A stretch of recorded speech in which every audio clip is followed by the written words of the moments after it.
This is day 10, lecture 8. And before we start, I want to make sure that your calculator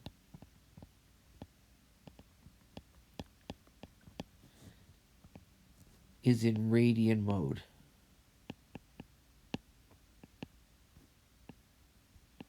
We will be graphing some trig functions today. And trig functions are normally what you're used to doing is going from 0 to 360 in degree mode, but we're going to be doing radian mode where 360 degrees is equivalent to 2 pi radians. Now to graph the sine function, we're going to put the vertical axis at the left-hand side of the page, the horizontal axis in the middle, and we're going to divide our horizontal axis into 4 equal regions. Now, since I have 20 boxes here, I'm going to use 5 boxes for each one.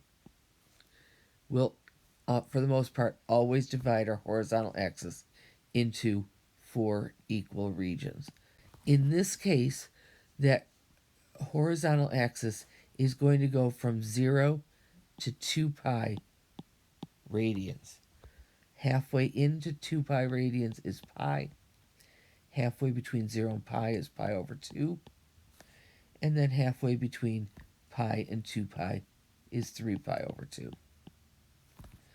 Our vertical axis is going to go as high as positive 1 and down as low as negative 1.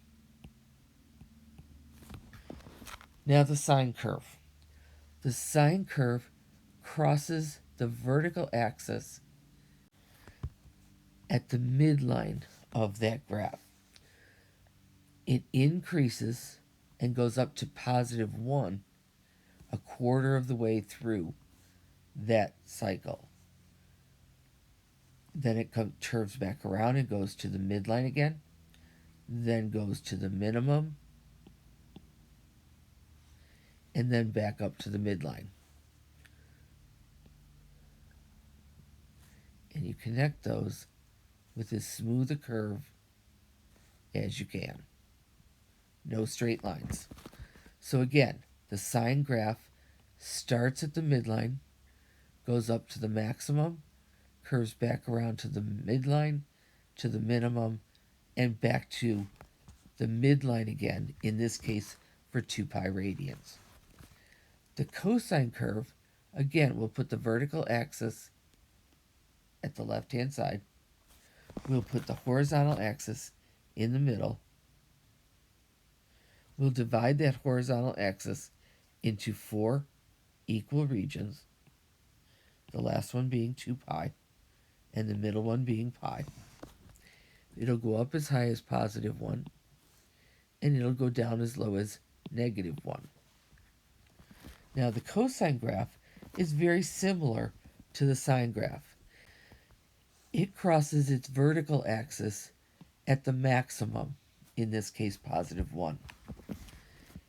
During the first quarter of that cycle, it's going to go to its midline.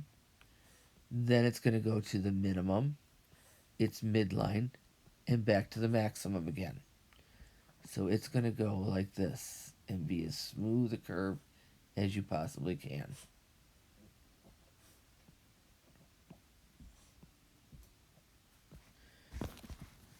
So notice how the two graphs look the same. They both cycle between negative 1 and positive 1. In between a maximum and a minimum, they're always crossing the midline. Now, let's talk about some definitions. We are going to be talking about 2 models for these graphs. For the sine graph, it'll be y equals a sine bx plus d. For the cosine graph, it'll be y equals a cosine bx plus d. And we will be doing some transformations on those, which will change the a, b, and d values. Now, Again, we need some definitions. The amplitude of a function is the height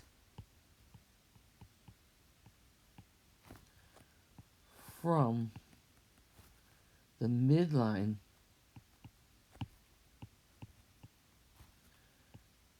to the maximum. In terms of our model, we will think of it as being the absolute value of A. The height from the midline to the maximum is A. The amplitude would be the absolute value of that value. The frequency is the number of complete cycles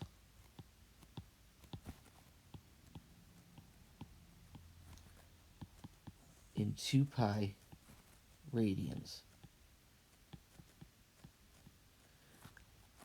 And in terms of our model, that will be our B value. The period of the curve is the number of radians in one complete cycle. And again, in terms of our model, we will do 2 pi divided by that B value, or the frequency. The vertical shift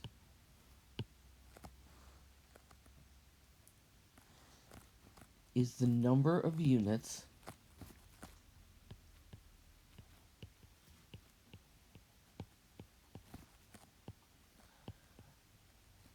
the graph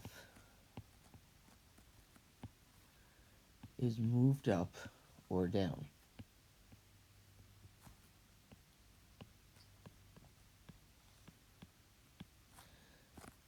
On our model, it will be that D value.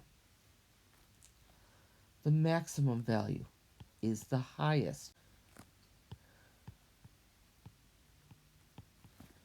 value the graph reaches.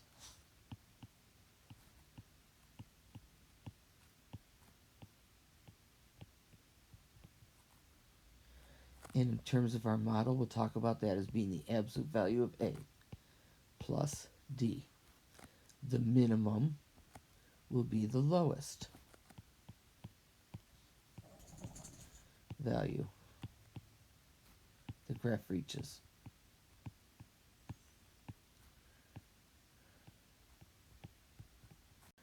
And that will be the negative of the absolute value of A plus that D. So again, know those definitions. I'm going to stop the pre-class video at this point, and we will do the remaining part of the packet in class.